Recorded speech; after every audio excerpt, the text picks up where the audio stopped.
Here is Doctor Strange 68, which is considered a classic issue. A lot of persons really love this one. It's spoken of very highly.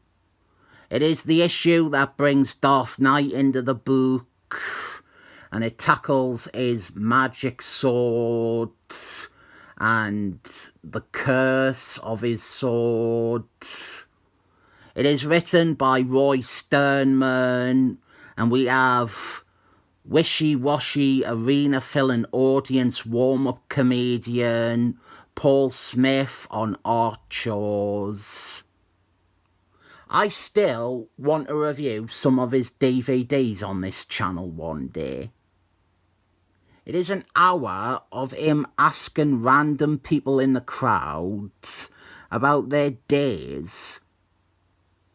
I didn't get how that packs an arena, and I didn't get how that is a viable act in an arena. In a venue of upwards of 10,000 people, speaking directly to one of them is like the closest you can get to alienating 100% of the room. There is a Scouse comedian called Paul Smith, and the artist of this comic is called Paul Smith. That is what I am referring to. We have Doctor Strange, and we have this woman. She's called Victoria Beckham, and she is an ad supporting character from the Silver Age, from the 60s. I think she debuted in like the second Doctor Strange story ever.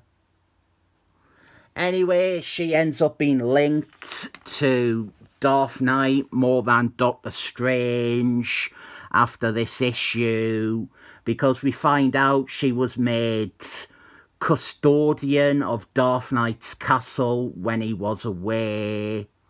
And now Darth Knight is back from wacky time travel shenanigans.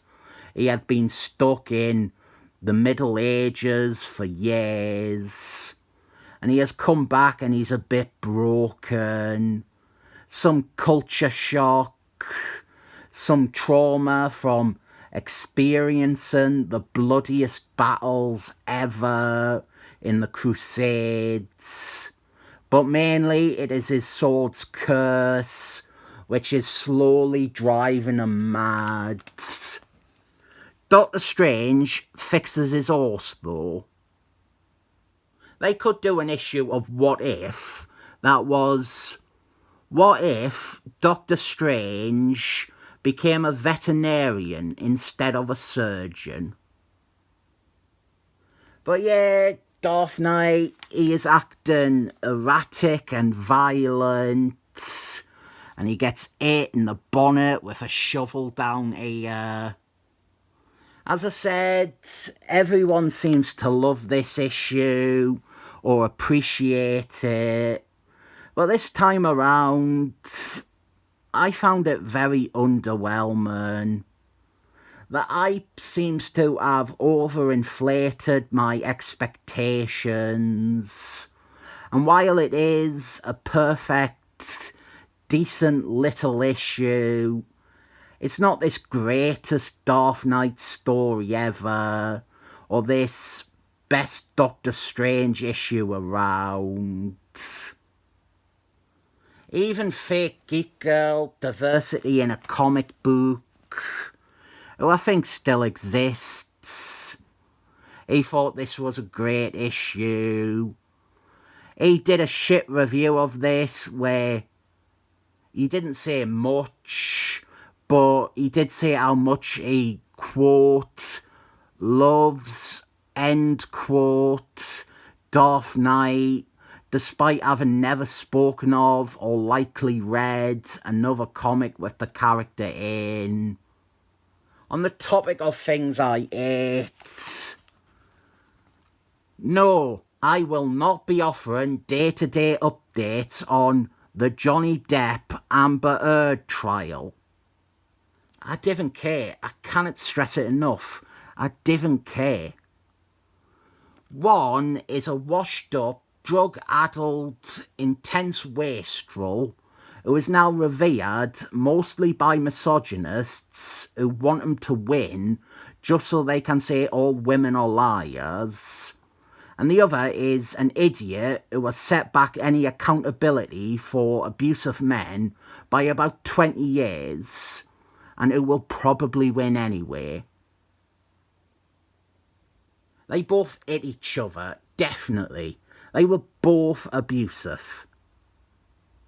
Who cares? They are stupid celebrities who stupidly entered into a stupid, destructive marriage that stupidly resulted in a stupid and toxic and abusive environment.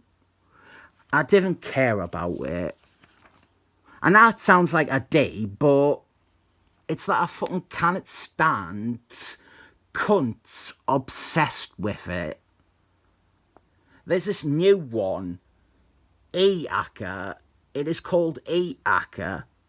And it just fucking does Johnny Depp shit and nothing else. Anyway, yeah, sorry, this comic is good, and there was a time Johnny Depp might have been a good pick for Doctor Strange. I wouldn't want to see it. I saw Edward Scissorhands and I have regretted that every day since. But what we have is Doctor Strange and Darth Knight having a high concept fight on the astral train, which serves as a means for Doctor Strange to confront and combat the curse. I should explain the curse, but first, here is some Saturday morning cartoons, like Spider-Man and his amazing friend. Just one, because Firestar isn't there. Spider-Man and his amazing friend.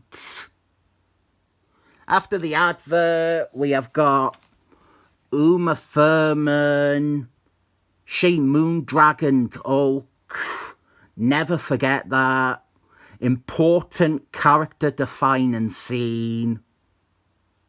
I actually know a lot about Darth Knight and his curse. Most of you will probably think it's from the Avengers, but actually it's from... There were Marvel UK strips, original content, starring Darth Knight. Captain Britain was in them too. They really got into his sword and his curse. And I didn't know if the American comics ever quite followed suit. The curse became a lot more watered down. It became a lot more, I'd say lame maybe. The idea is, or was, that it's a bloodthirsty blade. When Darth Knight draws blood in battle with his sword, it wants more, and it almost possesses him or throws him into a fury. And the idea is eventually, should he give in to the blade, he will become an uncontrollable monster, slashing away at things, feeding the sword. He obviously has to restrain himself and not give in to the blade. But in those stories, it was never the case like it is usually seen in the American comics. In these, it always feels like if he draws blood, or if he takes one life, then that's almost it. In those black and white British stories, it was more like a slow descent. He could take a life, but he would still be in control. And here, this is actually kind of the most linked to those stories I have seen it portrayed. In this instance, it is all the lives he had to take during the Crusades that have driven him crazy. After this, I think they simplify it down to basically, once the blade has taken a life, then that's the curse active. I suppose Simon Waltonson does stuff with it, but that's practically a very different curse. I also suppose this is actually ending the curse, as it was shown in those comics, allowing it to be reworked the way it is in the Avengers after this. So, Doctor Strange, he frees the spirit of the original Darth Knight from the sword, and so the current Darth Knight is at peace with his blade for the first time ever. It is a good issue, didn't get us wrong, but it felt underwhelming after all these years coming back to it. Part of the reason I wanted to look at it was because I had a discussion with a viewer about Darth Knight and how the character never really got his big story. We never really got the ultimate Darth Knight story. As it stands, the closest we got to it was Bob Patrick Harris and the Gathereras, and that is just depressing. I said maybe this issue might be that, but it's not. Maybe those odd UK stories are. I don't know how available they are nowadays. Marvel did do a hardcover of them about a decade ago, but out here you can get cheap reprints from Panini. Darth Knight sure could do with some love, but he's not going to get it in modern comics since one of Marvel's top brass and the man who has overseen the Avengers for 25 years hates the character. This issue I was a bit disappointed by, but I'll give it 7 thumbs up.